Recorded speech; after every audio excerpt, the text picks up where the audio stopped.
I want to know what the biggest change is going to be in my life from the day before we have our baby to the day of it. I want to know what's going to change, and I want you to let me know in the comment section below. And on today's show, my good friend Mike Tagliere is going to give me an answer. I want to know if you agree. So again, let us know in the comment section below. My name is Colm Kelly. Welcome along to the Learning to Dad show here on OTI Media, the show that brings you on my journey as I head towards parenthood. Today's show is going to be a fascinating one. Lots of great stories where we talk to Mike about his family, what he's got going on, and of course, that question, what was the biggest change from the day before to the day off having your child?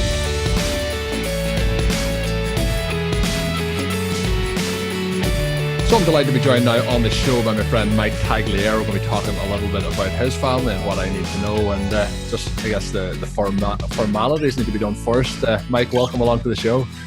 Oh, thanks for having me on. It was when you put this thing together and you told me about it, I was pretty excited because, all we do is talk about football, and it's one of those weird things when you work from home and you write about football for a living. The only interaction you get is really with your family. When you go upstairs or whatever, take a break.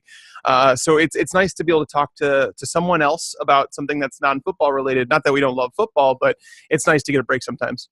Yeah, that absolutely is. And we go through the season, football. And I know with the work you do, it's even 10 times, 100 times more crazier than the work that I do. So fantastic to get your content throughout the season. But I guess now we're past the season. But now my content's ramping up here with trying to get ready for parenthood. I know you're already there. So how has life been going in the Tagliere household since it went from 2 to 3?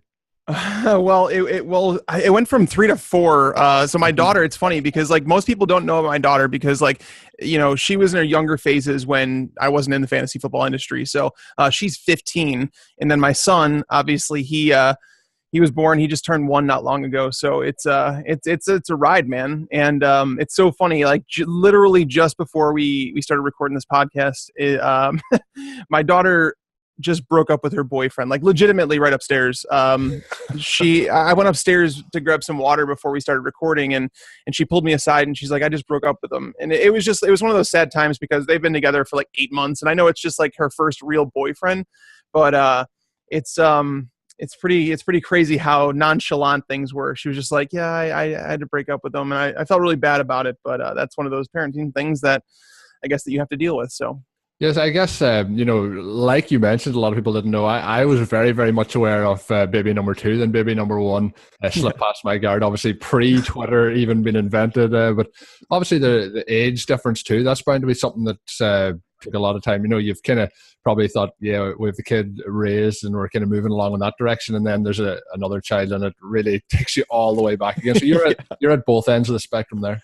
Yeah, no, and that's the weird part, right? Is that people ask me about it, what's the difference? And there's a massive difference. And it's not that it was even planned that this would happen. And I speak openly about it, that my wife and we had tried for kids in between. We unfortunately had 2 miscarriages. So it really stunk at the time. And it was something I didn't want to talk about then. But, knowing what I know now and that my son's here, it's maybe he just wasn't ready to come into the world yet. And that's the way things worked out. And we couldn't be happier. He's an awesome little dude. And my daughter, she's a big help around the house. So we definitely appreciate having both of them. Yeah, definitely. I'm sure there's the big advantages that way too. You have a child that's kind of almost like obviously a young adult and can look after the child, help you with those things. So obviously that there's a massive boost there as well. And I guess I have to take it all the way back to 15 years ago for this first question that I have for you. Then, the one piece of advice that having a child, the one piece of advice that now, and you've probably very shortly after having your first child that you didn't really know the day before, so a big switch in that short space of time. What would that one piece of advice be for somebody like myself that needs all the advice I can get? Well, you're already at the point. It's kind of too late to give the advice that I would give, because obviously you're going to have a kid shortly. But the thing is, for me, it would be when I was younger, my daughter came, I was 20 years old when she was born. So I was really young. And I'm pretty sure, aren't you around that age? 29, so I'm pretty close to 20, though. I'll say. I was going to say you look younger than 29, but that's awesome. That's the thing is, when I was younger, I always said that I wanted to have a kid when I was young because I wanted to be able to relate. Looking fresh. Yeah.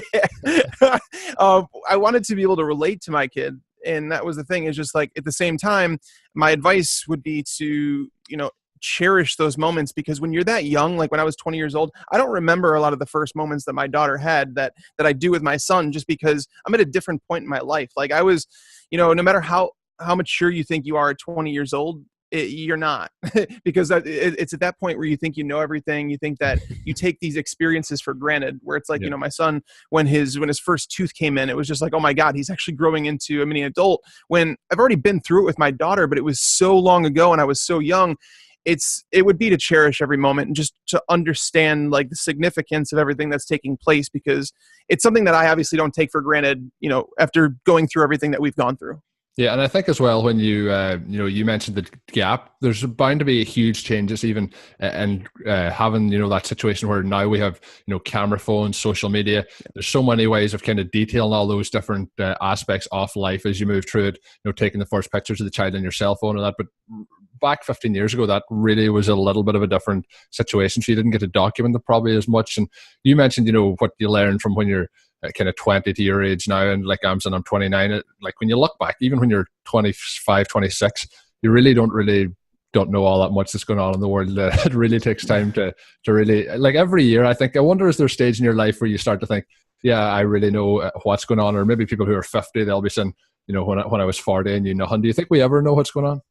Well, that's the crazy part, right? And it's like, I never mean to veer podcasts in this direction, because some people view it as like a sad topic, but it's really, so I lost my dad right at that age, 25, 26, right in that range. And so that's when I was kind of forced to become my own man. Like up until that point, I would say that I was extremely immature looking back on it. Now, people at that time, all my friends told me that I was mature. I wasn't one that was going out to party all the time. I didn't do that, but I mean, mentally, I was extremely immature at 25, 26, but like when my dad died, it just forced me to become the man I became today. And it forced me to become a better father, Yeah. forced me to become a better husband, and like appreciate everything that goes on around you. So, yeah, and that's why I say is just like, appreciate every moment. And it's not to say that you can't have kids young. You can and appreciate that, but I just don't know if you understand the magnitude of it when you're, anywhere from, we'll say 18 to 25 years old. You may not understand the full magnitude of everything that's taking place and the miracle that is life. I mean, it's a beautiful thing, and it's something that you really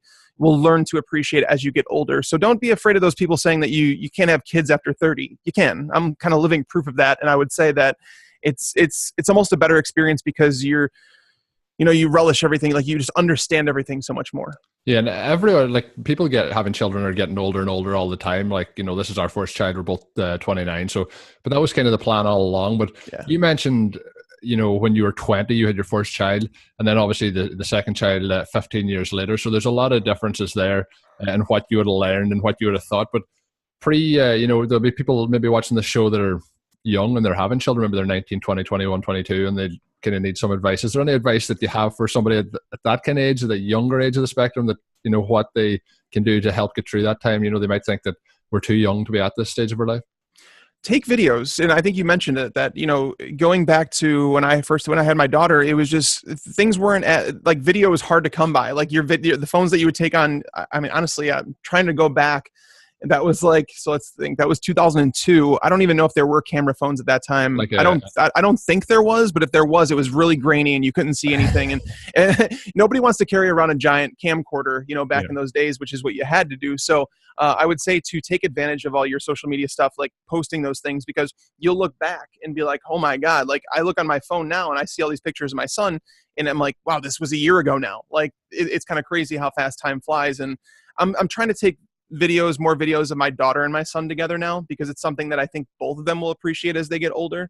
But in terms of advice for someone that's going to have a kid at that age, honestly, there's not much you could tell people at that age. And that's not to say that some people aren't more mature than others. It's just that, like I said, take those videos, because you're eventually going to want to go back and think to yourself like, wow, that was a really big moment. And I may have, underestimated how big of a moment it actually was. Yeah, it's such an interesting, everyone be at different stages of their lives when these things happen. So it's always, when somebody like you has had that advice, I'm hoping that this show, not only for myself, but for other people who might find it, even if it's a year down the line, 2 years down the line, can help other people if they're in the similar situations with getting, I've had, this is the third show, and I've had huge variance in what the guests have had with their families, their family size, and the differences in it. So it's good to get those different perspectives, and then other people can benefit from it. So going back to me being prepared, what do you think, at a piece of advice for getting prepared, being ready? I've started to think kind of in the last probably only in the last kind of 2 weeks of like what the day will be like. If I'm at work and I have to get a phone call and I have to rush to get to the hospital, what the whole process will be like. And to be honest, I'll just go out and admit it. At times, I just think, oh my God, I do not know if I'm ready for this. So, putting that out there on the internet is probably not the best thing to say. But I think we should all be open and honest and give our opinions. But it's just going to be one of those things where I'm just going to be like, probably a shortness of breath. My heart will be beating, but at least I'll be in the hospital. So if I do have a heart attack or something, I'll be able to be but any advice for me as I get ready for this crazy day, crazy moment? It's going to all go like a roller coaster. Well, it's good for you. You're taking it in, like this whole experience, like talking to you right now about it, like you talking to other fantasy football guys about it. I think it's really neat. I think you're going to look back on it and be like, wow, all these things, like as they happen, you're just like, wow, I talked about this. So I think it's definitely going to help you just talking through it, understanding. I think the biggest thing that people don't realize when they're about to have a kid is like how much free time you're going to lose. And that's the thing. Like you may have hobbies now. Hobbies don't really exist. Like, fortunately, football is my job, because if I went back to my old career, where I was with a bank in the financial industry and tried to work, 40 to 60 hours there, and then trying to come home to do football work, it wouldn't have worked, because I'm just telling you right now, you kind of run out of free time. Like when I used to unwind, I would play video games for an hour or two, and my wife, she'd join me sometimes, just because it was just an escape, just to forget about the daily things that you have to do, the bills, the mortgage, like all that stuff, and you just sit down and do that. But when you have an infant, like, especially if you have a little boy, which I'm learning is quite different than having a girl, because my little boy, I posted on Twitter not long ago that he basically just goes around the house and Jay Cutler's it. Like, he just straight degaffs. He doesn't care. He will jump off things. He'll hurt himself. And it makes me worried, because people always tell me that, with boys, you're going to have broken bones. I never broke a bone as a kid. Like, I didn't break a bone until I broke my back at like 28 years old. Like, I broke a bone in my back at 28. But before that, I never broke a bone. So I wasn't that kid. But he appears to be one that has zero fear right now. He's walking now. So he gets up on top of our fireplace. He'll jump across to the couch. It's just madness. That's the best. But understanding that you're always going to be paying attention to him. You're going to be worried about the things that he's doing or she's doing. And that's going to be your job for a while. It's rewarding, but at the same time, understand that if you want to go see a movie, do it now. If you want to, play some video games, do it now. If you want to read a book, do it now, because that time, it evaporates. Yeah, it's going to be interesting as well with my work with then trying to do the fantasy football and the NFL stuff and trying to place it all together. I really have no idea how it's all going to combine. We'll see. Maybe everything will just go all the way downhill for next season, but we'll worry about that when it all comes around. The next thing I have for you is with your family. Obviously, now there's 4 in it. If you had to sum it up in one word, what would that one word be? I'd say I want to say like real or calm. That's the word I think I would describe to my family. Like, people, when they come over, they tell us that they feel like that we're just ourselves, that we don't put on a front for anyone, that we all like, we communicate extremely well. We talk, like I said, having a 15-year-old daughter's hard. It's not easy, because like, you grow up and she was like a picture perfect kid all the way to 13. And like, she's still a really good kid, but when you have expectations like that she placed on us, like, she was so good, never in trouble, almost a straight A student. And then it gets to high school and it's like things are changing. The influences are different. You have to worry about the friends who they're hanging around. Like, the whole boyfriends, how do you approach that? And we try to be really honest with each other. And I think that's why I would say calm, because we don't have a household that's just screaming at each other. When most teenagers get to that age, I know some friends of mine that kind of deal with that. So calm is the word I would use. Yeah, that's pretty cool. And, open and honest is a great way to have any family relationship. I think my family growing up personally, my mom and my dad always said I could always come to them, talk to any problems that I had, any advice that I needed. No, that helped me a lot as I grew up, because I know other people then that didn't have that outlet. And like you said, sometimes then you can go into the wrong crowd. Sometimes when you're younger and your parents are looking after you or looking out for you and telling you you're not allowed to do this weekend, you're not going out, and then all your friends are going out. Maybe you're only like 16 years old, all your friends are going out and partying. And but when you look back now, lots of things could have went wrong and probably would have went wrong if you were in those. So it's always good to have that, and it's good to have that open and honest policy. So that's something that I'm going to try and take. But again, that's a long, long way down the line for me.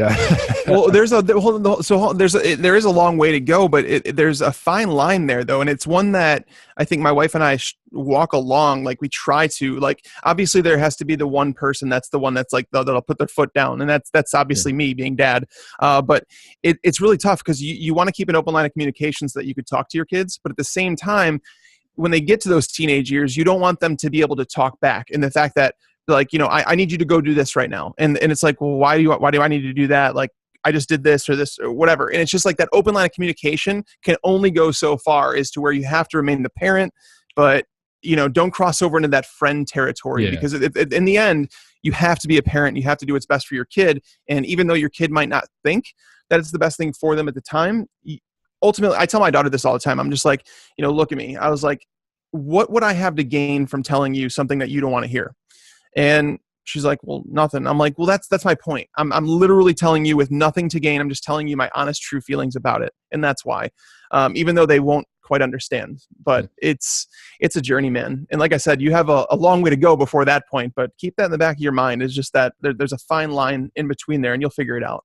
Yeah, and 100%. And, it's like a step-by-step process. If the child is, 4 years old and you're letting them have tantrums all the time, then when their child gets to 10, it's like a snowball down and down the track, and it gets worse and worse. And again, like I mentioned earlier in the show, there might be somebody listening to this show that has a daughter or a son around that age. And it's always, the more people that get advice out of this, the better, looking back. But if we look all the way back down the line, we see a young Mike Tagliere, crawling about on the floor thinking he wants to do in his future. What did young Mikey think about being when he grew up, when he got to adulthood, when he was a child? What was the dream? I always thought I was going to play professional sports. Like, I was a sports nut my entire life. And it's really weird how it kind of works out, because like I grew up in one area, and like throughout that area, I was playing above my age groups, and I was always on a traveling team, and I was doing this and I was doing that. And then my parents, my dad started a business, and then it was like, we moved to a better area, and moving to that better area, it was kind of like a life-changing moment for me, because I went from, like really in touch with everybody. I don't want to say popular, because I was never a kid that just told myself that I was popular, but I knew everybody in the town knew me, where I went to a town where it was just like, I didn't know anybody. And walking into high school, not knowing anybody, it's a really tough thing to do. So at that point, I felt like it was going to be either art, because I've always drawn throughout my entire life, but there's not really a career in being an artist outside of like graphic design right now, unless you want to be like a freelance artist. So that, or something with numbers. I always enjoyed numbers, and it's so weird where life takes you, but it's one of those questions that I think high school kind of screws up. I think that instead of asking people, what do you want to be when you grow up? I think you should ask a kid what they enjoy doing. Like if you were to have a day off of school and your parents, they had no say so, what would you be doing? And some kids might say video games, right? But that's the thing, is in today's world, we have the opportunity to do anything. So if your son, your daughter wants to play video games for a living, they can do that and make a lot of money doing it. I know people that make six figures playing video games for a living, and it's crazy the world we live in, but take advantage of that. Like I think that's where, and if someone would have talked to me back in school and said, what do you enjoy to do? Like some things outside of playing sports, I would have said something to do with writing or numbers. And then like lo and behold, I find out as I get older myself, and then I wind up in the career that I've gotten to. But it's a journey. But yeah, I always thought I'd be a professional sports player. Like, honest to God, I legit had it in my mind that I was going to play in the Major League Baseball was the one that I thought that I would play. So I was actually talking about something very similar at work this week. When we are at second level education, when we're like high school for you, we just call it, secondary school. And when we're looking at it, I think we should have a lot more teaching people about things like taxes, how to manage finances, things like that there. Because I think when a lot of people get to 17, get to 18, they're in no way really prepared for the real world. And then you go straight into college. And then when you come out of college, you're saddled with a lot of debt. And it's really kind of confusing from that way. So I think what you said about the same with kind of career guidance, it's more important to what you like, because there's so many people who work in jobs now that they just really have no interest in, do not like. And that's just basically because you have to try and decide what you want to be when you're 14 years old. It's sad, and I can totally understand where those people are at. Like if you're working a job right now, if you're out there trying to earn an income, just because you have to pay the bills, somehow. And if you don't love the job, like I understand that, but seriously make time on the side to do something that you love. Like spend the time doing that, because in the end, it's what you're going to want for your kids. So I'm sure your parents are somewhere, even if they didn't have the job that they always wanted, I'm sure they've always rooted for you to have that job. So it's really, it's a touchy thing, but yeah, it was a conversation that I think Torrey Smith posted on Twitter not long ago, saying that he believes that the high school curriculum should include something financial. And being from the financial background that I am, 100%. The system relies on parents to teach their kids. And I would say that 80 to 90% of parents are behind in their financials, and 80% of them don't know what they're talking about or don't understand what it is they're getting themselves into. So to have them pass it on to their kids, that's why you see bankruptcies, and like people look at bankruptcy like it's like a thing that they could just do. Like, I don't know. I was just raised differently. And that's the thing. I was fortunate. My parents taught me about these things, but there's a lot of parents that don't understand it, that don't teach their kids. And, but yeah, that's, again, it's like when you get towards that later part of life, there's so much going on with the kids and thinking that they know everything, and overcoming that. That's a difficult part. In the beginning, it's really just being there for your kid. And like I said, appreciating all those moments, teaching them little things. I'm trying to teach my son how to throw a football or a baseball right now, where it's just so he gets the throwing motion down. That's all little stuff. Like they listen to everything you say, and that's the best. Yeah, get them ready for the NFL at a very early age. Yeah, the next Aaron Rodgers, I hope. Yeah, get that money, get them ready for that quarterback contract. But when we look back then to your childhood, was there a favorite memory from that childhood? Looking back, I know you mentioned that your father passed away. Mm-hmm. Obviously, probably memories of him then get amplified after that. But is there anything that stands out for you in particular off your childhood as a favorite memory? Yeah, you know what's funny is like my wife and I, we just went to Florida right after the season. I always try and take off for a week just to like get away and like literally disconnect, read a book on the beach or something like that. So we went to Florida, and we went to this thing where they obviously tried to sell it to timeshare. My wife signed us up for the I don't know what she did, but she did, and we went to it, and they told me, you know, you don't remember what you got for Christmas back when you were 8 years old, but you remember that first time you met Mickey Mouse, right? And I was like, well, yeah, I mean, but they didn't ask me what my favorite memory was, but my memory was going on vacation. It was to Florida. We went to Key West. Like my parents, we always went down to Florida. It was just like the place to go. It was always nice when it was bad here. But my memories were my dad getting up, 4 or 5 o'clock in the morning, going out, getting us Krispy Kreme donuts, bringing them back to the hotel. He'd wake us up, my brother and I, he'd wake us up at like 6 o'clock in the morning and say, hey, Mike and Nick, the waves are going crazy. If you guys want to go out there and get on the waves, you should go do it now. That was my best memory. Like my dad telling us, getting us the donuts, going out there on the beach, and just like literally my brother just messing around, like jumping into the waves. We weren't surfing or anything, but we were jumping into us like these waves that would be like, 8-10 feet tall, throwing us, swimming back out and doing it all again. Like those are the memories that I have. It's nothing materialistic. It's more just like the memories of, the dad, the son thing, like the brother thing. That's all cool to me. It's something that I've been trying to kind of take more into perspective recently. Is a lot of the times when you look back at your favorite memories, it isn't actually, like you mentioned, the material things. It's like that time that somebody laughed in a certain way, or you did something that was really silly, or you ate sandwiches, or you ate like toasted sandwiches at 2 o'clock in the morning just for absolutely no reason with your wife, just something like really silly like that. And those tend to be what the memories are, not that we spent 10,000 on this here activity. It tends to be the smaller things. So I think it's important. It's something I've been trying to consciously do, is to take stock of those things and to have those small little things and make sure that we remember them. Because sometimes we strive, I'm talking about the baby, we're in the process of getting ready to build a house, and sometimes you start to look so far beyond that you don't realize what you have at that particular moment in time. So I think that's something as well that we should all try and have a little bit more in our life. Is that something that you think you'd agree with? That's awesome. Like the fact that you have that state of mind right now, that's literally perfect. Like there's nothing I can say on top of that. Is just don't forget the moment that you're in. Don't always look to the future.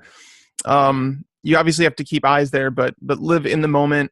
And talking about those materialistic things, my son has no idea what's going on right now, but he's going to get to an age where he's going to remember those experiences. Like, I don't remember what I got for birthdays. Like the material stuff is going to be there, and it's more to make the parents feel good that the kid's getting a use out of something.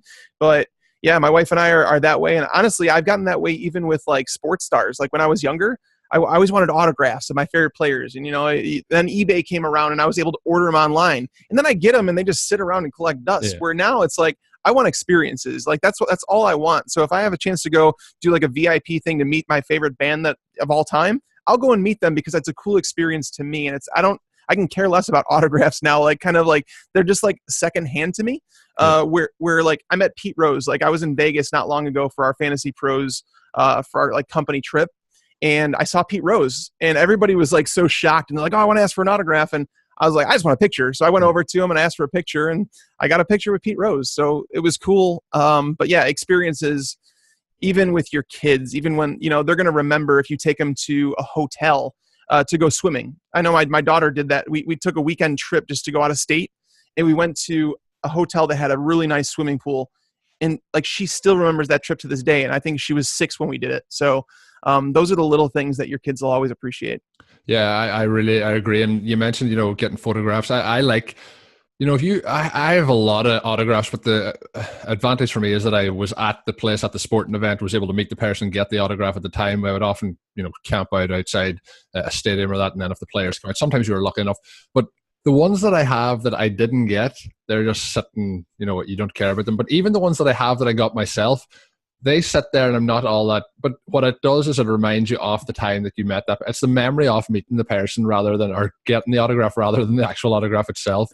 And I think that's a huge part of it. But somebody we can't get an autograph of is Walt Disney. And we've had this kind of theme on the show over the last the few episodes so far. We'll have it on the theme going forward. But kids obviously love cartoons and love kind of Pixar now has so many great cartoons out, films, and with Disney as well. I really have grown very fond of some of the latest Disney films, and I'm looking forward. I have an excuse now when the child's getting older. I'm going to have an excuse to watch all these. I grew up watching The Lion King. I remember, I think it's 2 years ago now for Christmas, I got the 25th edition for my wife as a Christmas present because I remember all of it. So things like that, and I'm never afraid to kind of show off my kind of silly side and enjoying things that maybe kids should be enjoying. But is there any in your household, and obviously with that age bracket as well, there could be 2 different sets of films? Is there any that have got to stick out so far? Yeah, all my daughter watches now is like makeup tutorials, like basically how to apply makeup and look better. I mean, that's all she watches now. Honestly, it's hard for like my son.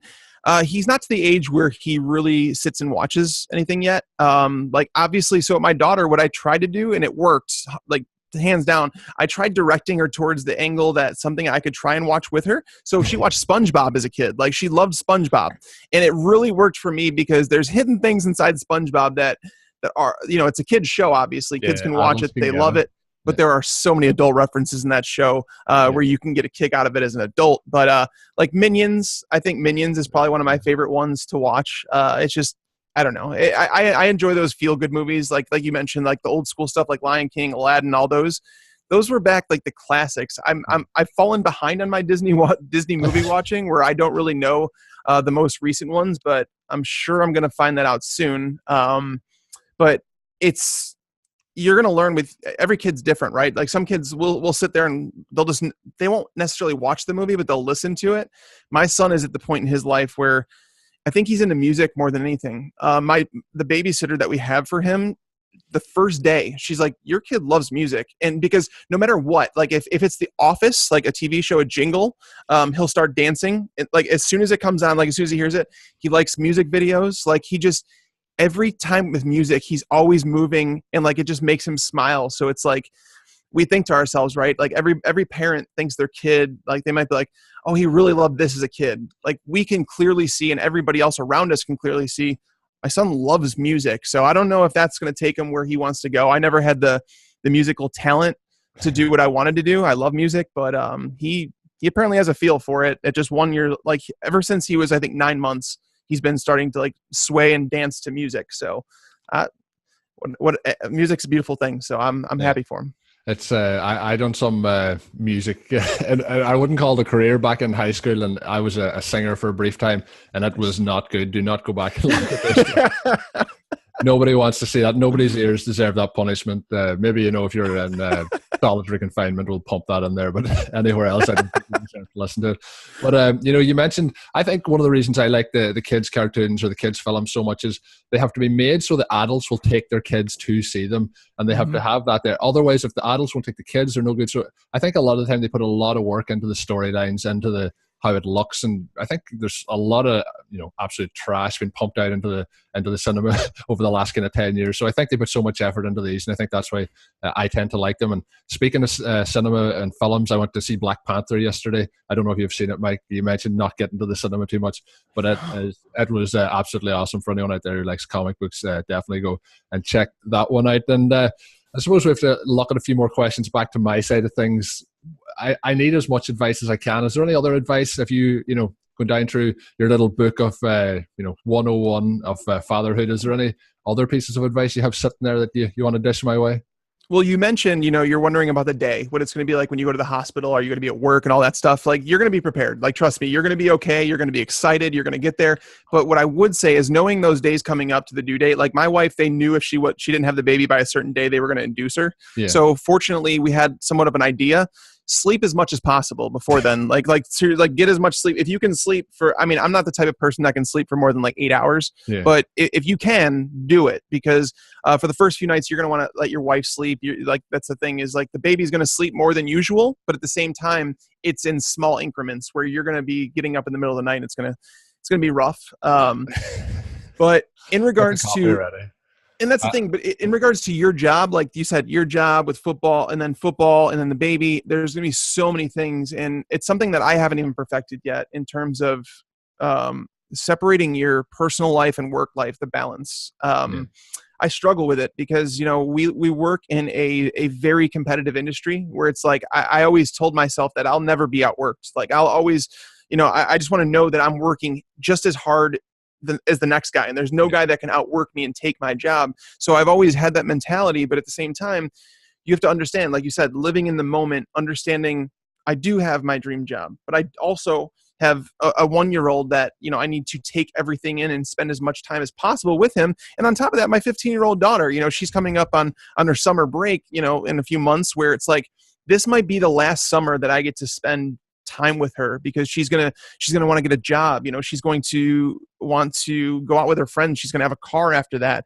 So it's like all these things come up, and it's like, it's something that I could probably use advice on. Like I hope that someone else can tell me one day how to better separate work life and personal life, because again, it's a very tough industry, but if there's anybody that seems like they could do it, it's you, man. Like, you seem like you have, like, and I said, I'm guessing this is all going to help, and you might go back and watch this, with your kid when they get older. And it'd be really neat to say that you did this. And I feel like you're better prepared because of it. You seem like you got a really good head on your shoulders. I just wish you the best of luck. That's basically what it comes down to. Yeah, thanks. That is a very nice thing to say.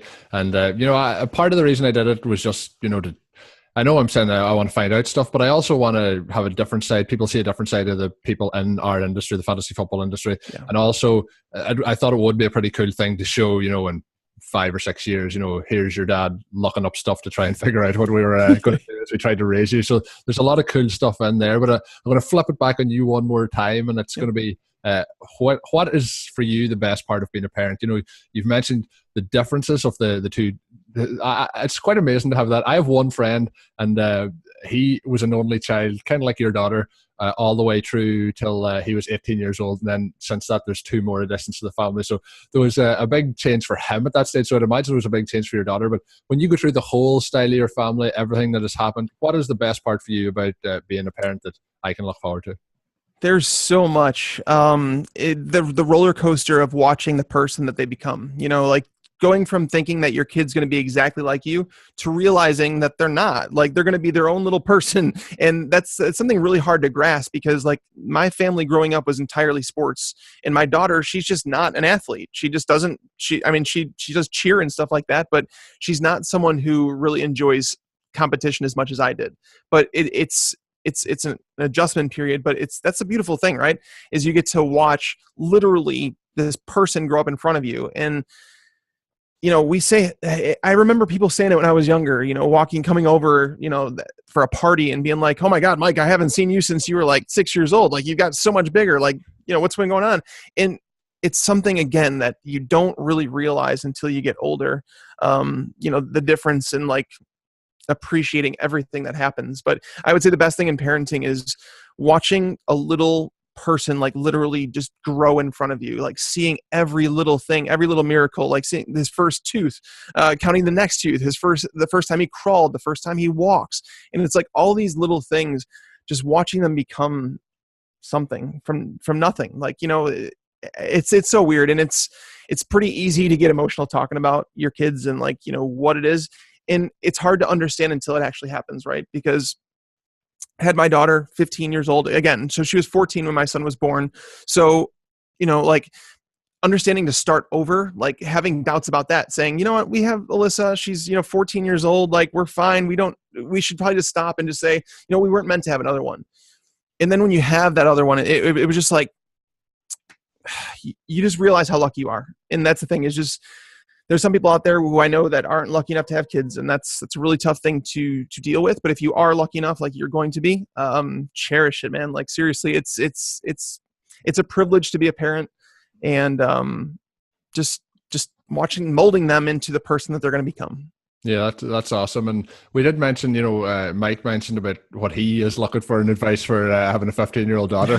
And I'm looking for advice and having just a baby coming along here. So anyone that has any advice for either of us, you can hit us up in the comment section down below here on YouTube. Let us know what advice we have. Obviously, we're growing this series as we move along, and hopefully it'll be advice for people for a long time to come, whether you have more growing child like Mike, or a younger child like Mike, or no children yet like me. We'll try and figure it all out as we go. And it's been an absolute pleasure having Mike on the show. If you want to follow him on Twitter, you can do so at Mike Tagliere NFL, and he does a lot of great, I think arguably the best work in the entire fantasy football industry on Fantasy Pros. Fantastic work every week during the season. Always go and check that out. So give him a follow on Twitter. You can follow me on Twitter at Overtime Ireland, and as the series progresses here, keep checking back for more. Make sure you hit the subscribe button here on the YouTube channel. If you're listening on the podcast format, sign up there and subscribe as well. And until we're back with another one of these down the line, have a good one.